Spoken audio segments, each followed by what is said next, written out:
बच्चों आज class 9th में हम लोग अगला कोशिकांग राइबोसोम पढ़ेंगे।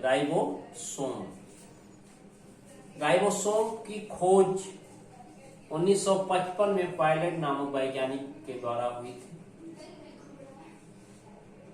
जबकि इसको 1953 में रॉबिन्सन और ब्राउन नामक वैज्ञानिक ने सेम के जड़ में देखा था। सबसे पहले देखने का कार्य कब हुआ? 1953 में रॉबिन्सन और ब्राउन द्वारा। किसमें? सेम पौधा है उसके जड़ रूट में।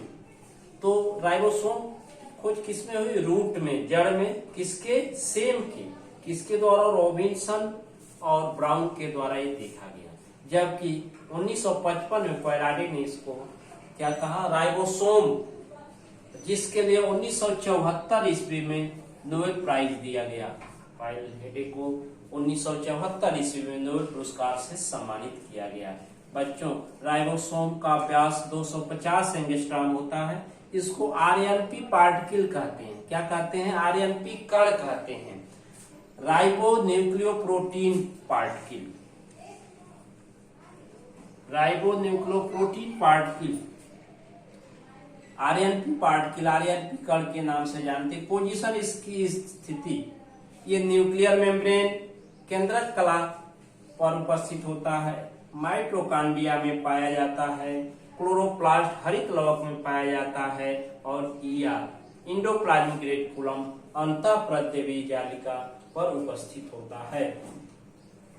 इस तरह से राइबोसोम का निर्माण मुख्य रूप से दो उप इकाइयों से होता है, स्मॉलर सब यूनिट और लार्जर सब यूनिट। जैसे फिगर में आपको दिख रहा है कि ऊपर स्मॉलर सब यूनिट छोटी उप इकाई और नीचे लार्जर सब यूनिट जो है बड़ी सब इकाई है। इस तरह से राइबोसोम के निर्माण में दो उप इकाइयां पाई जाती हैं। अब हम आगे प्रकार इसका बताएंगे आपको, राइबोसोम का प्रकार।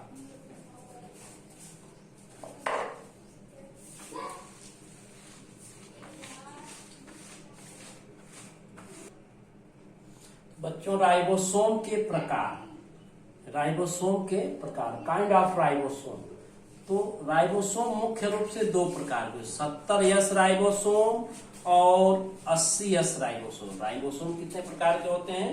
दो प्रकार, 70S और 80S।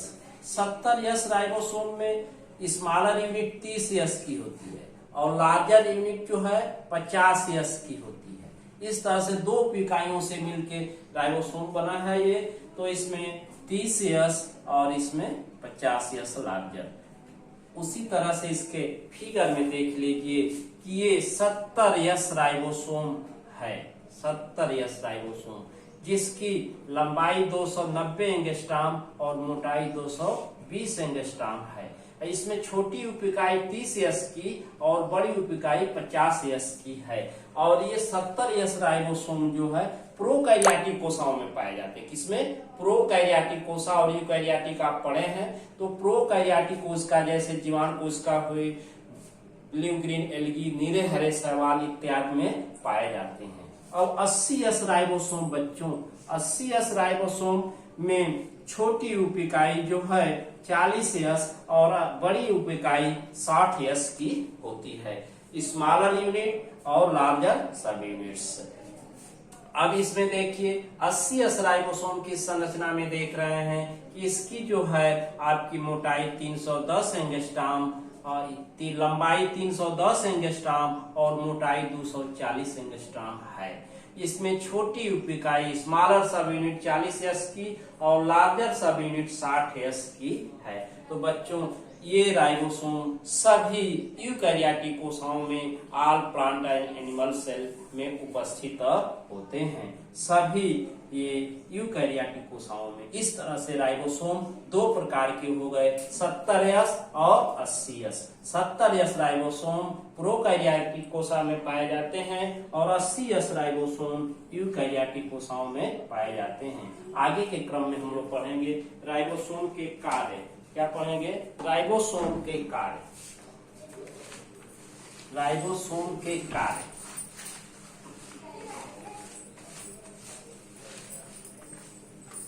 राइबोसोम के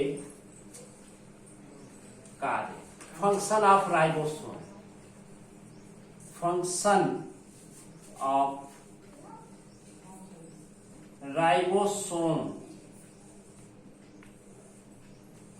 फंक्शन ऑफ राइबोसोम। सबसे पहला कार्य है प्रोटीन संश्लेषण, प्रोटीन का निर्माण करना, प्रोटीन संश्लेषण।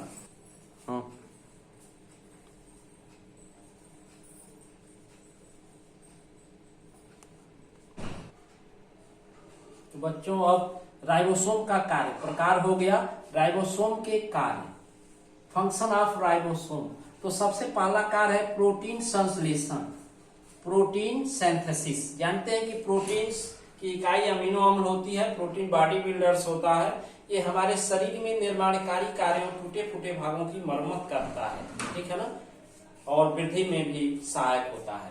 तो राइबोसोम क्या करता है, प्रोटीन का संश्लेषण करता है और एंजाइम का संश्लेषण करता है, एंजाइम सिंथेसिस में भी भाग लेता है। All enzymes are proteinious in nature, सभी एंजाइम प्रोटीन के बने होते हैं, इसलिए एंजाइम के निर्माण में भी इस राइबोसोम की आवश्यकता पड़ती है। तीसरा कार्य है केंद्रक कला के निर्माण में, न्यूक्लियर मेम्ब्रेन फॉर्मेशन, केंद्रक कला, केंद्रक के चारों तरफ जो आवरण है केंद्रक कला, उसके निर्माण में भी भाग लेता है। तो इस तरह से राइबोसोम के 3 मुख्य कार्य हैं, प्रोटीन संश्लेषण, एंजाइम का संश्लेषण और केंद्रक कला के निर्माण में भाग लेना। Thank you.